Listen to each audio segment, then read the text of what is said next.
When you inflate a bicycle tire or blow up a rubber balloon, the air inside feels like a single, uniform substance. It pushes outward evenly in all directions. We naturally track this behavior using clean, everyday metrics. We measure the volume of a container, the temperature of the air, and we read the pressure holding steady on a gauge. But those stable readings hide a chaotic reality.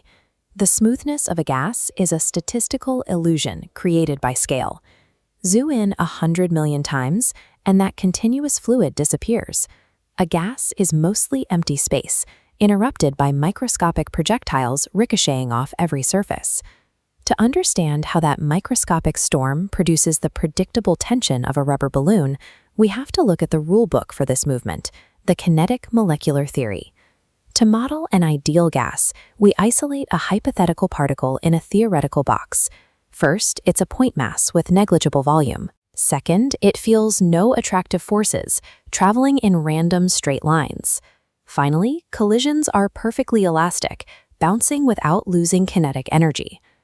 When we scale this up to billions of particles obeying those same rules, their collective action generates a measurable physical force.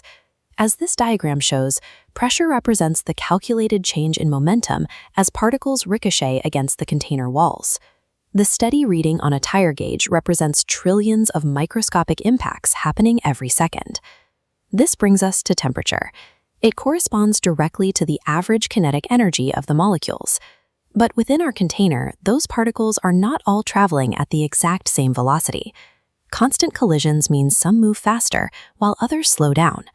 The Maxwell Boltzmann distribution curve maps this range of speeds into a predictable shape. The highest point on this curve identifies the most probable speed, the specific velocity shared by the largest fraction of molecules in the gas. Look at how the distribution shifts as the temperature increases from T1 to T3. The entire curve flattens and moves to the right, showing that a higher fraction of particles are moving at high speeds. Mass also dictates these speeds. At the same temperature, lighter gases like hydrogen exhibit a flatter, faster curve than heavier molecules like carbon dioxide. While individual particle movement is random, the system as a whole follows a statistical order dictated by mass and temperature. The kinetic molecular theory provides a logical framework for gas behavior. However, it relies on a theoretical ideal gas that does not exist in nature. Real gases deviate from this perfect behavior.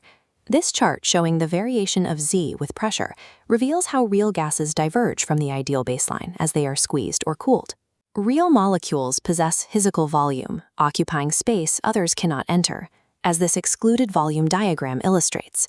Furthermore, they exert weak attractive forces. As this correction diagram shows, molecules striking a wall are hindered by the pull of surrounding molecules, reducing total pressure. To account for these variables, we use the Vander Waals equation. It corrects the ideal gas law by factoring in the physical volume of the molecules and their mutual attraction.